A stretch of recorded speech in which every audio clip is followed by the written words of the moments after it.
दोस्तों अस्सलाम वालेकुम, नमस्कार। दोस्तों मैं इस वक्त अमोर प्रखंड अंतर्गत वही पुल चर्चित यानी कि जो इस इलाका को कई साल से यहाँ के नेता दिखा रहे हैं कि पुल बन रहा है, लेकिन अभी तक कंप्लीट नहीं हुआ है। ऑब्वियसली अब पुल बन चुके हैं, लेकिन इससे लोग आते जाते नहीं है। सिर्फ के खाड़ी पुल में आप लोग बखूबी सोशल मीडिया से लेकर जमीनी स्तर से लेकर एक एक बच्चे के जुबान में सुने होंगे खाड़ी पुल।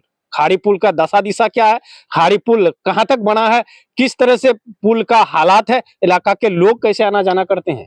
हमारे एक और चर्चा जोरों पर है खाड़ी पुल का। लोगों के बीच चर्चा है कि यहाँ के लिए दोबारा यानी कि दूसरा बार आवंटन हुआ पुल बनने के लिए। इस बात को खबर आते ही लोगों को क्रेडिट लेने का होड़ लग गया। कई नेता यानी कि जो कल धरना के वक्त यहाँ के नहीं पहुंचते थे, वो आज क्रेडिट लेने के लिए होड़ लगा चुके हैं और कहते हैं कि ये सिर्फ हमारे कारण से हुआ है।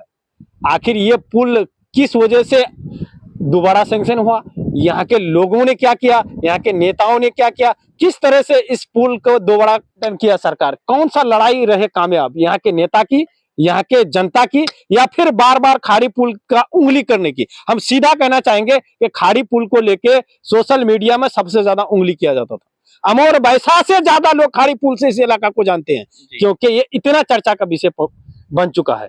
हमारे साथ खाड़ी पुल में अक्सर धरना में पास हमारे इलाका के लोग कहते हैं, हम नहीं कहते हैं, कि जिसके पास काम नहीं होता है वो धरना पे आ जाते हैं, तो धरना लगा देते हैं। जहां था अमोर बैसा में इंजीनियर महफूज आलम साहब, सर ये खाड़ी पुल में दोबारा टेंडर तो नहीं हुआ है, सैंक्शन हुआ है, तो उसके बाद सब नेताओं में क्या ये हवा चलने लगी है कि हम बनाए, अरे कोई भी बनाया, हमारे यहाँ के लोगों का फायदा होना चाहिए। क्या कहेंगे इस मामले में?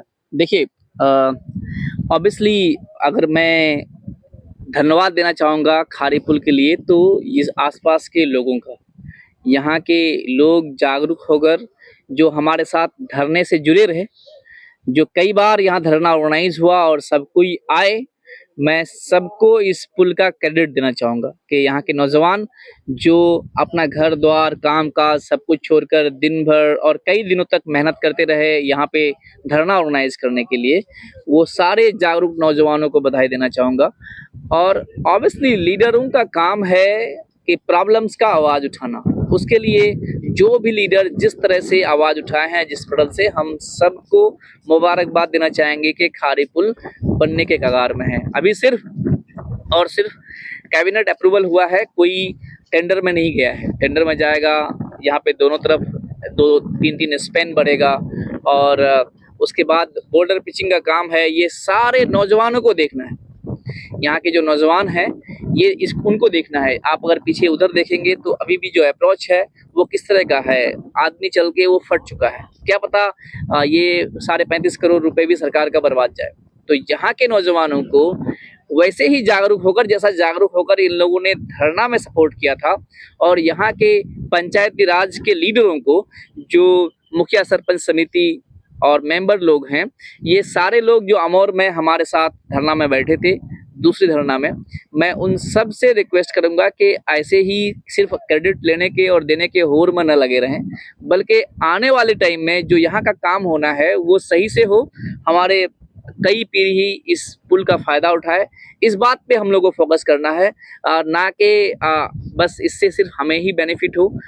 हम ने इस पुल को बनाया, हम अगला एमपी बन जाएं और एमएलए बन जाएं या हम मुखिया बन जाएं, इस चीज़ का होड़ ना हो। सर इसमें सीधा सीधा सवाल है, ये तो कोई खिचड़ी बट नहीं रहा है कि आवंटन हुआ है तो वो नजर आ रहा है। अप्रोच इतना खराब बना था, वो लोग कहाँ थे? देखिए, अप्रोच का जिम्मेवारी कौन लेगा? बिल्कुल हमारे यहाँ के विधायक, हमारे यहाँ के सांसद अगर पुल का क्रेडिट ले रहा है, बेशक लीजिए, आप लोग अगर काम किए तो अप्रोच का क्रेडिट कौन लेगा? उन लोगों को लेना पड़ेगा।